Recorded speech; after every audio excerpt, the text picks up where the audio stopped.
السلام علیکم۔ Khan T V میں خوش آمدید۔ پیش خدمت ہے آج کی تازہ ترین خبریں۔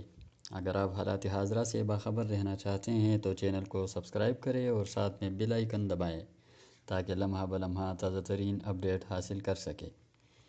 سب سے پہلی خبر یہ ہے کہ سعودی عرب کے مانیٹری اتھارٹی نے کہا ہے کہ اگر کسی کا اقامہ میعاد ختم ہوا ہے تو اس کا اکاؤنٹ بند نہیں ہوگا۔ اگر کسی کا اکاؤنٹ بند ہوا ہے تو متعلقہ بینک سے رابطہ کر کے اکاؤنٹ دوبارہ ایکٹیو کر سکتے ہیں۔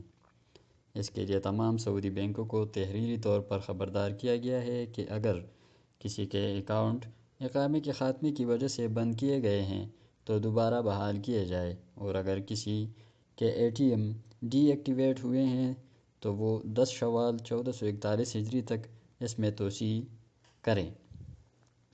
اس کے علاوہ تمام بینکوں کو حکم دیا گیا ہے کہ اے ٹی ایم کارڈز میں توسیع اور کارڈز اکاؤنٹ ہولڈر تک پہنچانے کا انتظام کریں اور اس سلسلے میں ان کو سہولتیں فراہم کیے جائے۔ اس کے علاوہ سعودی حکومت نے پاکستانیوں کے ویزوں میں توسیع کا فیصلہ کیا ہے۔ کرونا وائرس کے پیش نظر پاکستانی مزدوروں کے لیے انٹری اور ایگزٹ ویزے میں 3 ماہ کی توسیع اور دسمبر 2020 تک ویزے کی توسیع فیس معاف کرنے کا اعلان کیا ہے۔ سعودی حکومت نے کمپنیوں کو ہدایت کی ہے کہ 3 ماہ تک پاکستانیوں کو نوکری سے نہ نکالا جائے اور اس مدت کی تنخواہیں بھی ادا کی جائے۔ پاکستانی وزیر اعظم کے معاون خصوصی زلفی بخاری نے گزشتہ روز سعودی عرب کے وزارت افرادی قوت کے اعلیٰ عہدیدار عبداللہ بن ناصر سے رابطہ کیا۔ زلفی بخاری نے ان سے سمندر پار پاکستانیوں کے مسائل اور ان کے حل پر تفصیلی گفتگو کی۔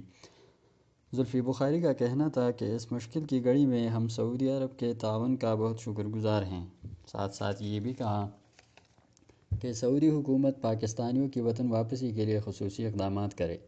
عبداللہ بن ناصر نے زلفی بخاری کو پاکستانیوں کے ساتھ مکمل تعاون کی یقین دہانی کرائی۔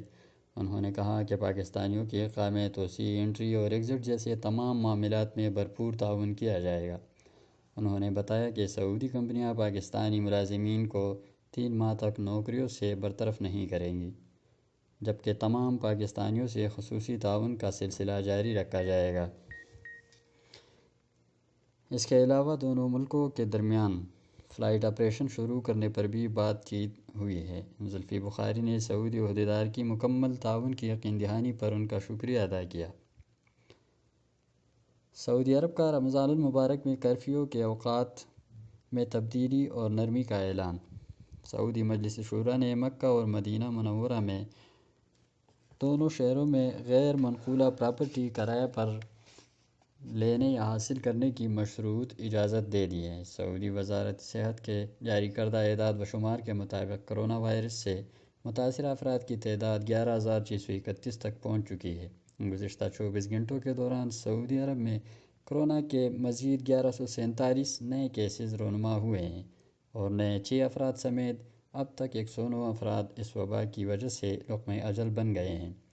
دوسری طرف مملکت میں کورونا کے 150 افراد صحت یاب ہوئے ہیں، جس کے ساتھ کل ملا کر 1640 لوگ ابھی تک صحت یاب ہوئے ہیں۔ ناظرین، یہ تھی سعودی عرب کے حوالے سے تازہ ترین خبریں۔